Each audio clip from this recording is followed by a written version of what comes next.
Letting go is supposed to feel peaceful. Yet, So why does it feel like something is wrong when you try? You've probably heard it said in the softest tone. Just let go. As if it's a gentle exhale. As if relief happens instantly. But when you actually try to let go, something unexpected happens. Your chest tightens. Your thoughts speed up. Your body feels restless, almost alert. And instead of peace, there's discomfort. most people assume this means they're doing it wrong. That they're not spiritual enough, not trusting enough, not aligned enough. So they pull back, they grab control again. They tell themselves they'll try later. But here's the truth that changes everything. Letting go feels uncomfortable not because you're failing, but because something familiar is ending. Holding on, even to stress, effort, or waiting, creates predictability. Your nervous system knows how to survive there. So when you loosen your grip, your body doesn't feel calm. It feels uncertainty, and uncertainty, to the subconscious, feels like danger. This is the moment most people misunderstand. They mistake discomfort for a warning sign. But what if it's not a warning at all? What if it's the threshold between an old way of surviving And a new way of being? Because once you understand why this moment feels so intense, you stop resisting it? And what your body is reacting to is more important than you've been told. Here's what most manifestation teachings skip. Letting go isn't just a mindset shift. It's a physical event. your body learned safety long before your mind learned language. Through repetition, through patterns, through what happened again and again. So when you decide to let go mentally, your body doesn't automatically agree. Because the body doesn't respond to logic. It responds to memory. If holding on has been how you stayed safe, stayed prepared, stayed one step ahead of disappointment, then releasing that grip feels threatening. This is why affirmations can feel irritating in this phase, why visualizing peace can increase anxiety, why doing nothing feels wrong. Your nervous system isn't resisting abundance, it's resisting unfamiliar regulation. It asks, if we stop monitoring, what keeps us safe? And when it doesn't get an answer, it creates sensation. Tight shoulders, Shallow breath, restlessness in the chest. Not to sabotage you, but to pull you back into known territory. This is also why spiritual growth can feel physical. why your stomach drops. Why your body feels alert for no reason. You're not regressing, your system is recalibrating, and the body always reacts before the mind understands why. Once you see this, something shifts. You stop trying to think your way into letting go, and start listening to what your body is protecting. Because the next layer reveals something surprising. The reason familiar pain feels safer than unfamiliar peace. Here's a hard truth that explains so much resistance. Your nervous system would rather choose pain it recognizes than peace it doesn't understand. That's why stress can feel normal, why worrying feels productive, Why being on edge feels like being alive. Over time, chaos becomes familiar, and familiar feels safe, even when it hurts. Peace, on the other hand, can feel empty, quiet, Unstructured. and that quiet can be unsettling. When you're used to scanning for problems, a calm moment feels like something's missing. The mind starts asking, what am I forgetting? What's about to go wrong?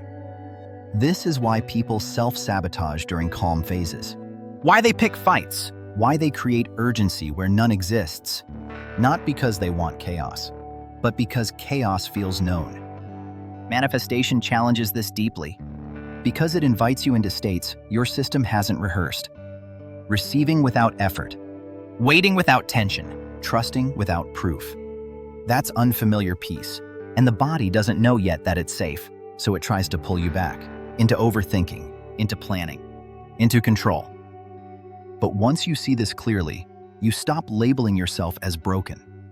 You realize your resistance isn't fear of happiness, it's fear of safety you haven't learned yet.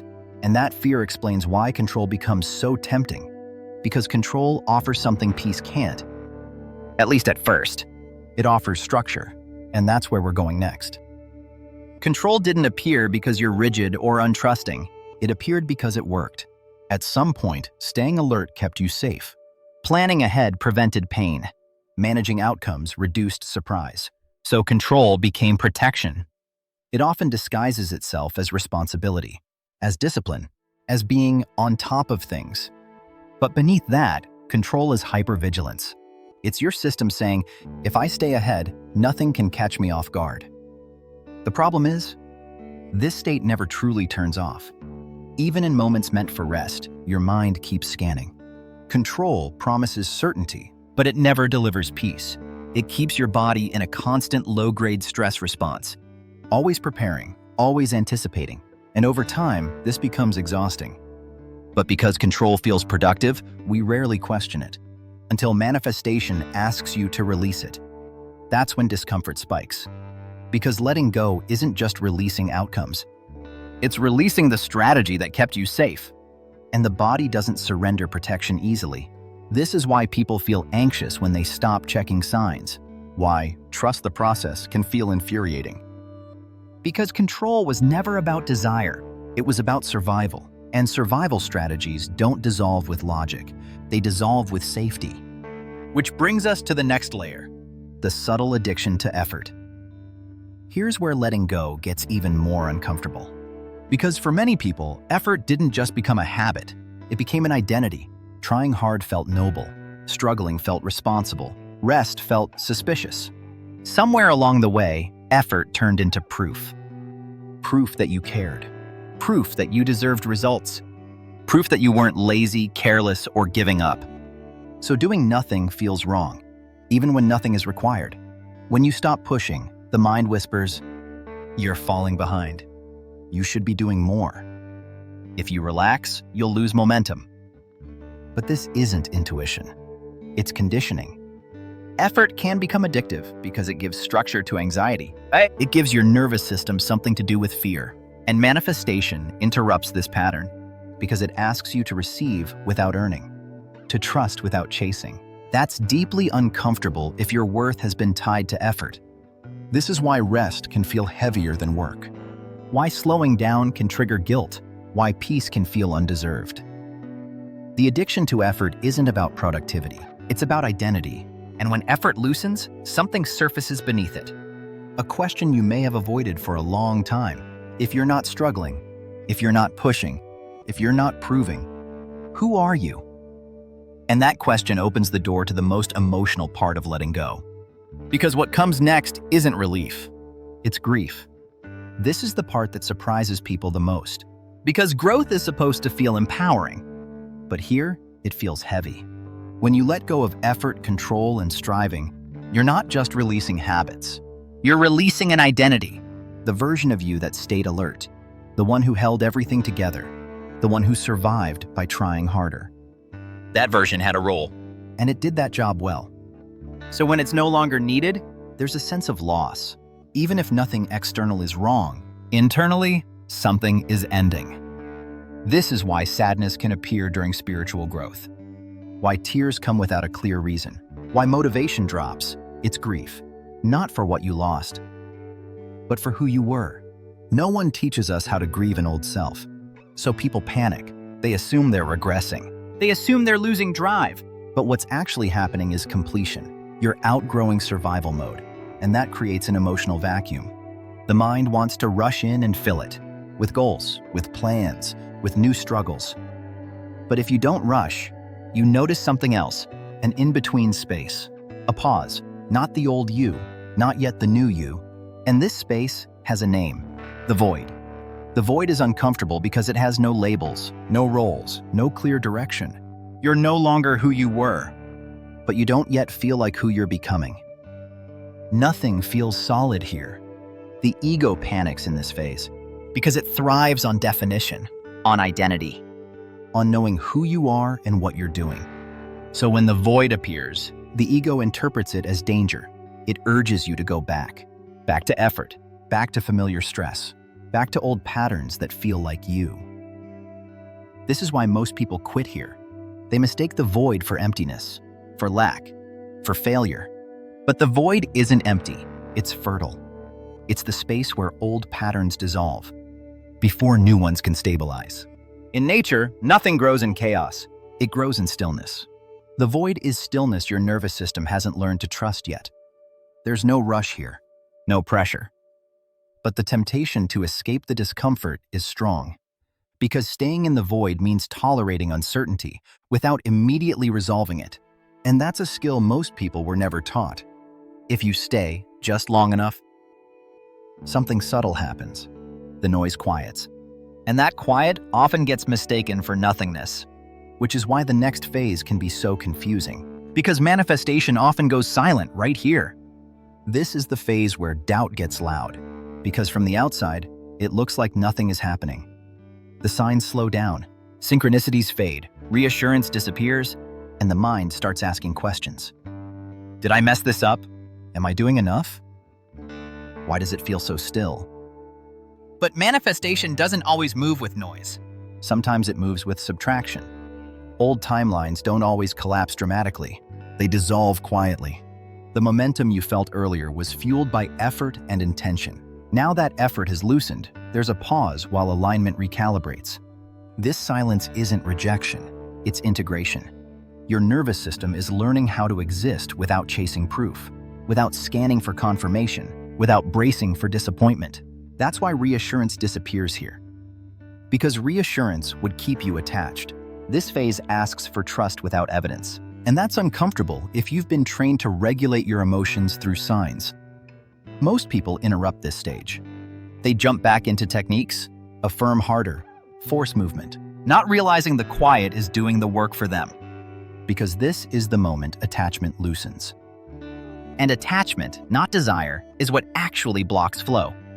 Which brings us to the part most people misunderstand completely. This is where manifestation gets misunderstood.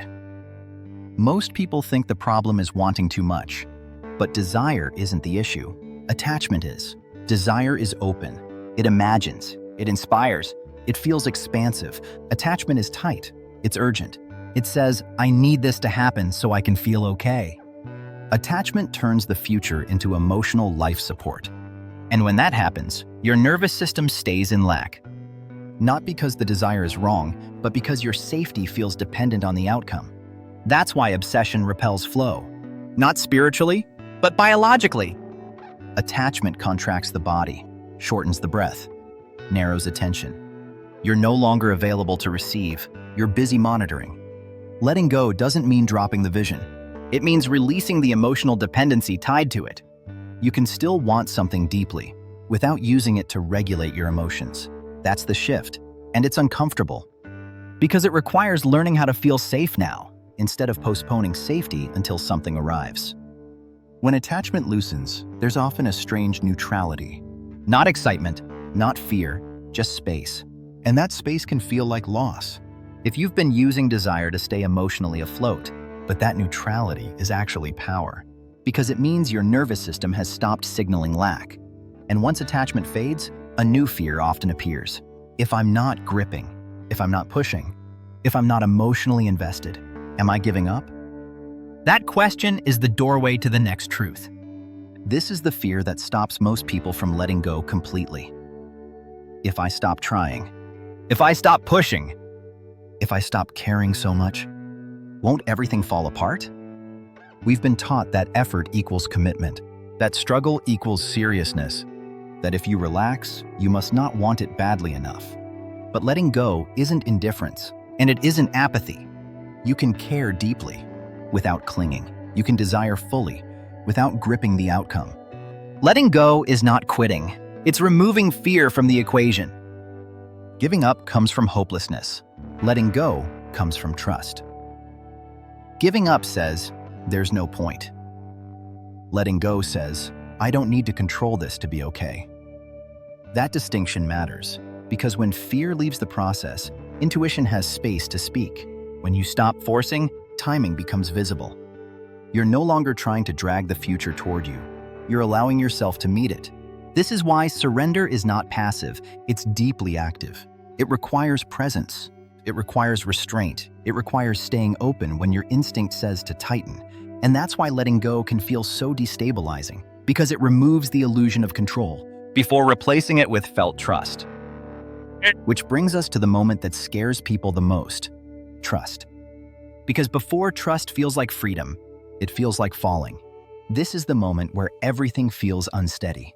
Because trust doesn't feel like confidence at first. It feels like not knowing. You stop checking for signs. You stop replaying scenarios. You stop trying to predict how or when. And without those habits, your mind panics. It says, we're doing nothing. We're being careless. This is how things fall apart. But what's really happening is this.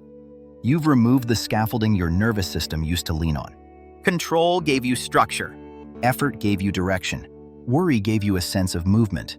Trust removes all of that at once. So it feels like free fall. There's no tension to hold on to, no anxiety to guide your next move, just presence.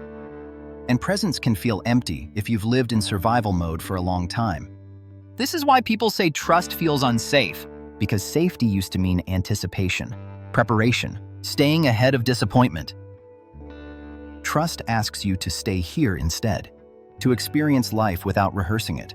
And at first, your system doesn't believe that's possible, so it waits for the drop, for the mistake, for the moment where letting go proves itself wrong. But that moment doesn't come. Nothing collapses, nothing breaks. And slowly, your body notices. The free fall wasn't a fall at all. It was a release. But right before this realization settles in, there's one more obstacle that shows up almost every time. An urge. A powerful urge to take control back. And if you don't recognize it for what it is, it can pull you right out of integration. That's what we need to talk about next. This urge shows up quietly at first. It sounds reasonable, logical. Just check once. Just make sure. One small adjustment won't hurt. But this isn't intuition. It's the nervous system reaching for familiarity. Right before integration completes, the old pattern makes a final attempt to survive, because control has been your safety net. And safety nets don't disappear without protest. So the urge intensifies. You feel restless, uneasy, compelled to do something, not because something is wrong, but because something is about to settle. This is where many people unknowingly reset the cycle. They reintroduce effort. They reattach emotionally. They convince themselves they're being responsible. But what they're really doing is interrupting regulation. The urge to take control back is not a failure. It's a checkpoint. A moment where your system asks, can I stay here just a little longer? You don't need to fight the urge. Fighting creates more tension. You just need to recognize it. This is my nervous system asking for familiarity. And then, pause. One breath longer than usual. One moment without acting. That pause teaches your body something new. That discomfort doesn't require action. That uncertainty doesn't equal danger. And each time you stay instead of react, the urge loses power. This is how trust becomes embodied. Not through affirmations, but through experience. But to do this safely, letting go has to be grounded. Because release without regulation can turn into dissociation or overwhelm. So the next part matters deeply. How do you let go? Without destabilizing yourself. Letting go isn't about dropping everything at once. That's how people end up overwhelmed. Real letting go is gradual, layered, regulated. Your nervous system needs to feel safe while you release, not after. So instead of asking, how do I let go completely? The better question is, how do I feel safe while loosening my grip? Because safety is what allows surrender. Start with the body, not the outcome. When anxiety rises, don't rush to fix the future. Orient to the present. Feel your feet. Notice the room. Lengthen your exhale. These aren't distractions. They're signals. You're telling your nervous system, we're here, we're okay. Next, let the desire exist, without interrogating it. You don't need to stop wanting. You need to stop monitoring. When thoughts arise, is it working? Should I do more? Name them gently. This is my system seeking certainty. Naming creates space. Space creates choice. Letting go doesn't mean you feel calm right away. It means you stay connected while discomfort passes. This is regulation. You allow sensation without attaching a story. And slowly, your system learns something powerful. That uncertainty doesn't harm you. That stillness doesn't erase you. That nothing bad happens when you stop bracing. This is how letting go becomes embodied, instead of theoretical. And when regulation stabilizes, something unexpected emerges. Not excitement, not relief, but neutrality. And neutrality is where everything starts to shift. This is the shift people don't expect. Because it doesn't feel dramatic. There's no surge of excitement, no burst of certainty, no emotional high. What shows up instead is calm. You still want what you want, but it doesn't hook into your nervous system anymore. You think about it, and your body stays relaxed. The urgency fades, the mental loops quiet, the background tension dissolves. At first, this neutrality can feel strange, even boring, because if you're used to intensity, calm can feel empty. Chaos trained you to associate aliveness with stress.